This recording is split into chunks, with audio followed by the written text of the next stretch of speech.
Okay, so picture this. You're in an antique shop, just browsing around, maybe looking at some old paintings, Mm-hmm.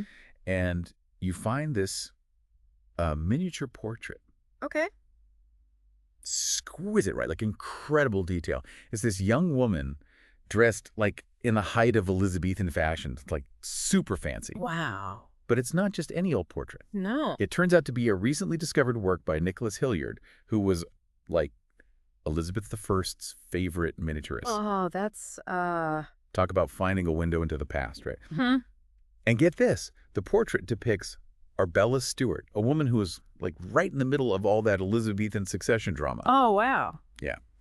So today, we're diving deep into the story behind this portrait. Yeah, this is a remarkable find. Yeah. You see, Nicholas Hilliard, he was famous for his miniature portraits. Right. Tiny, intricate. Tiny works of art. People wore them as jewelry, you know.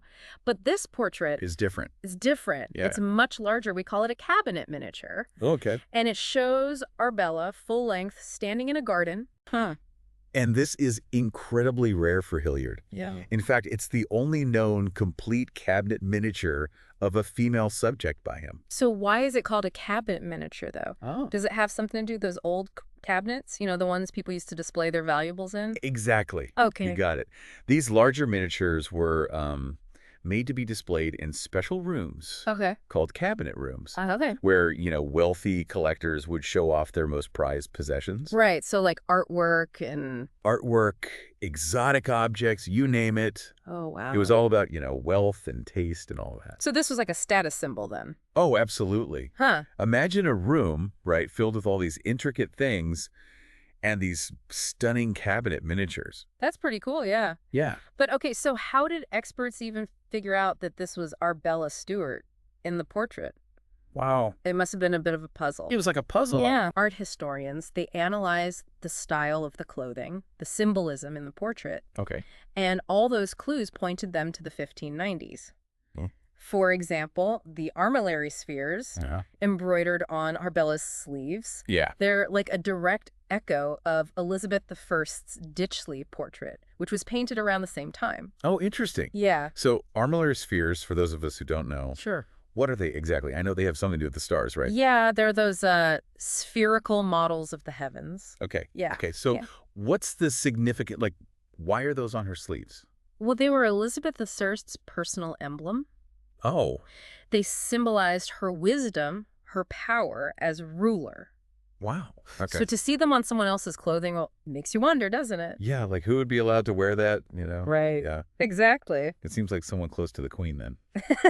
Precisely. Yeah. Someone very close. Okay, so what else is there in the portrait?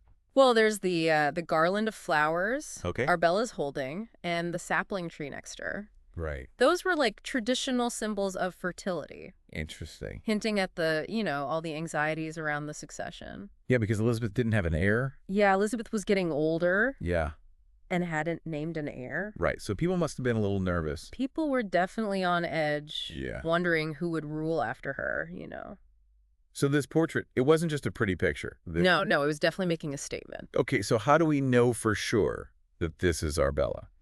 Well, researchers did some digging, Yeah. and they found a payment record from July 1592. Okay. It shows that Arbella's great-grandmother, Bess of Hardwick, commissioned a greater miniature from Hilliard. Greater meaning the size, not the quality, right? Exactly. Yeah, that makes sense. And it lines up with the whole cabinet miniature thing, you see. Okay, so the size matches up, the time period matches up. Exactly. Anything else? Oh, the records get even better. Ah. They actually place Arbella and Bess at Greenwich Palace in July 1592. Really?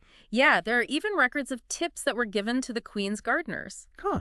Interesting. possibly for, inconveniencing them while Arbella was posing for the portrait. So we have the right artist, Mm-hmm. we have the right size, Yeah. right subject, right location, Right. all confirmed by historical records. Yeah, it's pretty amazing. Hey, close, right?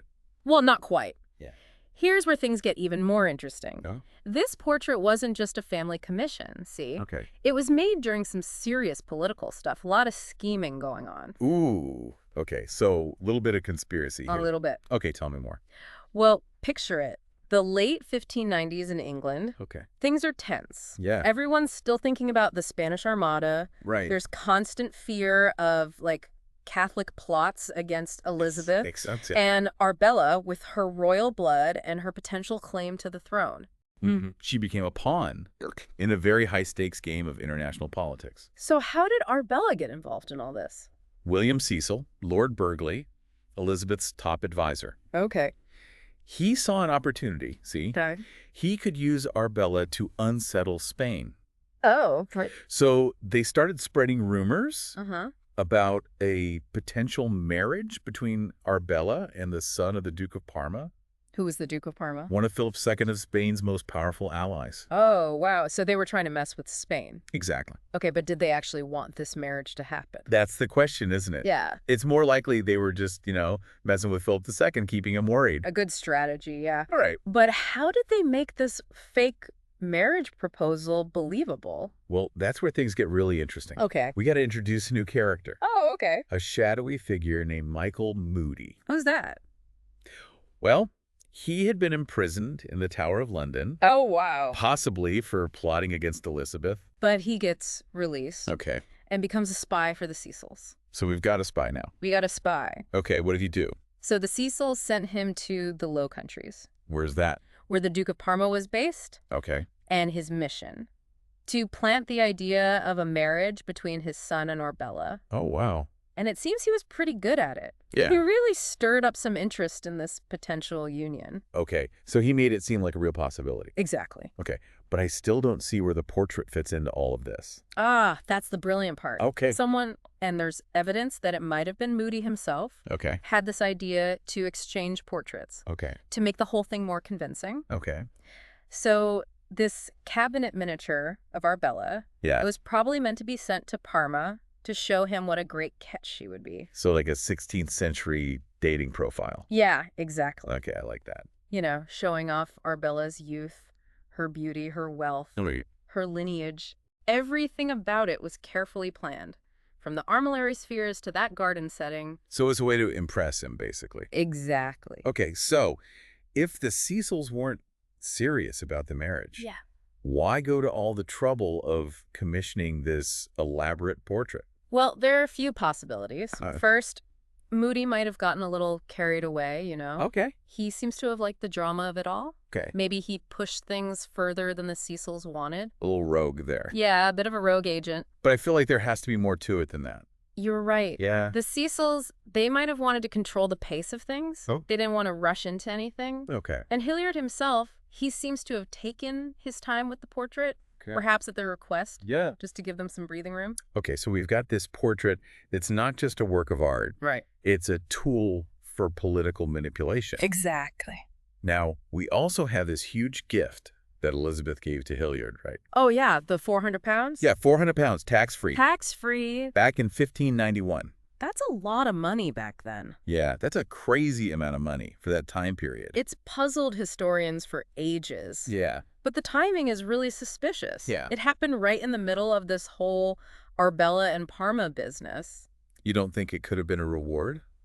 It's definitely a possibility. Maybe Yeah. Elizabeth was thanking him for his discretion, and Yeah. for using his skills to help her out politically. So maybe Hilliard was more than just an artist.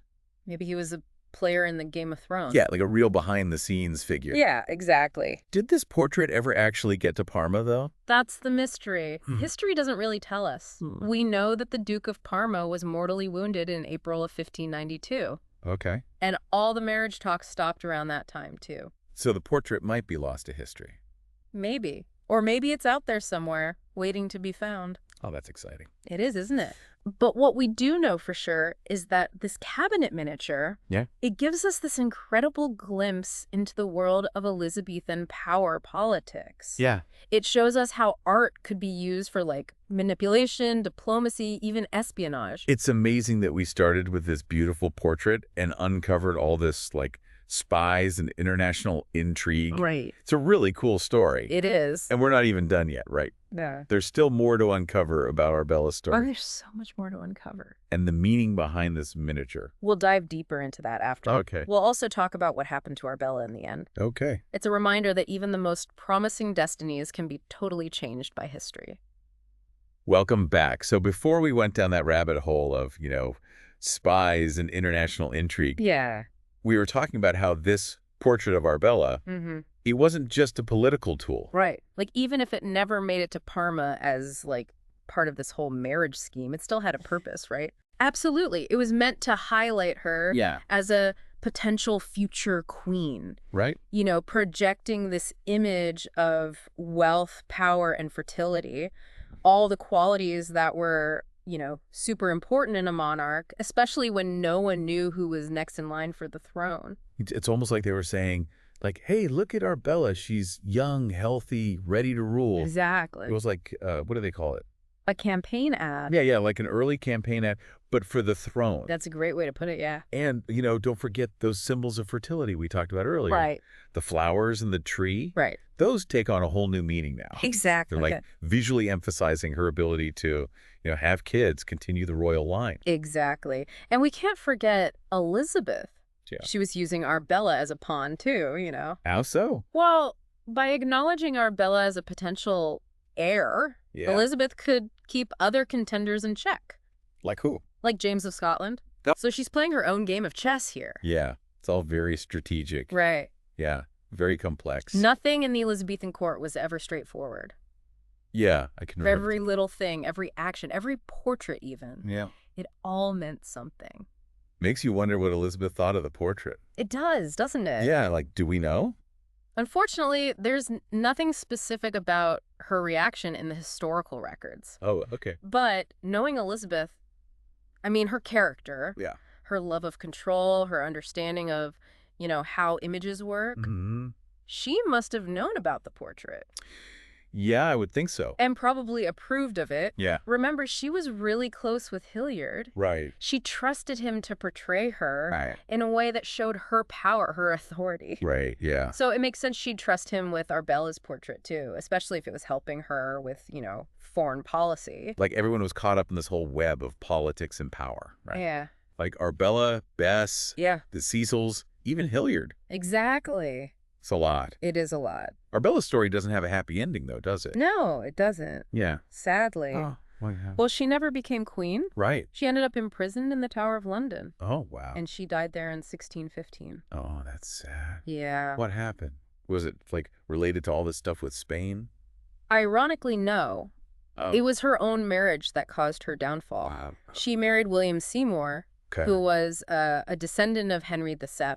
Okay. But she did it in secret. Okay. And without King James III's permission. Oh, so she was under James's rule by then? Yeah, Elizabeth had died. Right, okay. James was king. Okay, so why was the marriage a problem? Well, James saw it as a direct challenge to his authority. Oh, I see. You see, William and Arbella, they could have had an heir. Yeah. And that heir would have a claim to the throne. Oh, right. And that was a big no-no for James. So it's seen as a threat. It seems like she chose love. Yeah. And it cost her everything. It did. James saw the marriage as a potential rebellion, you know? Yeah. So he imprisoned them both. Oh, wow. And Arbella died in the tower. That's so sad. It is sad, yeah. So she never got to fulfill her potential. You know, her aspirations for the throne were cut short. It makes you think, right? Like, even those born into privilege, they can still get swept away by history. Absolutely. This story, it makes us think about the portrait differently.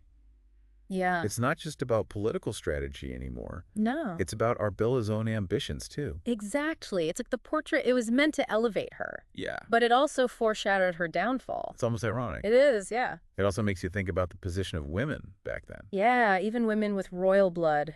They didn't really have control over their own lives, did they? Not really, no. Their destinies were often decided by men. Yeah, it's kind of chilling to think about. It is, yeah. Like how easily your life could be manipulated. It really makes you look at the portrait differently now, doesn't it? Yeah. Knowing her fate and all. Yeah, it's not just a beautiful object anymore. No. It's more than that. It's a symbol of her unfulfilled potential. Yes. Yeah. And a reminder of how turbulent those times were. It's amazing how one portrait can tell us so much. It is, isn't it? Yeah, like, it's not just about Arbella. It's about, like, politics, personal ambition, history. It's everything. It really shows the power of art, you know? Yeah. To capture not just a likeness, but a whole era. Totally. It makes you wonder what other hidden stories are out there. Right. Like in other portraits. Yeah, and other works of art just waiting to be discovered. I'd love to hear your final thoughts before we wrap up this deep dive. Sure. What's the key takeaway you want our listeners to walk away with? I think the biggest takeaway is this. A single piece of art can be so much more than meets the eye. Yeah, that's true. You know, this miniature of Arbella, it's like a window into Elizabethan politics, the lives of the people in the court, and, it reminds us that history is complicated. It really is. Yeah. And it's crazy to think that this portrait was hidden away for centuries. I know, right? It makes you wonder what other treasures are out there. Oh, absolutely. Just waiting to be found. Yeah, that's the beauty of art history. There's always something new to discover. Totally. The past is never truly gone. That's true. It's all around us. Mm-hmm. In objects, documents, artwork. Yeah. It's up to us to find those stories. And tell them. Exactly. It's kind of inspiring, actually. It is. Like we can all be a part of uncovering history. Yeah, all it takes is curiosity. Yeah. And a willingness to, ask questions and connect with the past. Exactly. So if you're interested in learning more about, Elizabethan England, the succession drama, or even just portrait miniatures in general, Yeah. I encourage you to, do some research. There's a lot out there. Yeah. Who knows? Maybe you'll be the one to uncover the next big art history mystery. You never know. Well, that brings us to the end of our deep dive. Mm-hmm. We hope you enjoyed this little journey into the past with us. Yeah, and hopefully you learned something new. Until next time, keep exploring, keep questioning, and stay curious.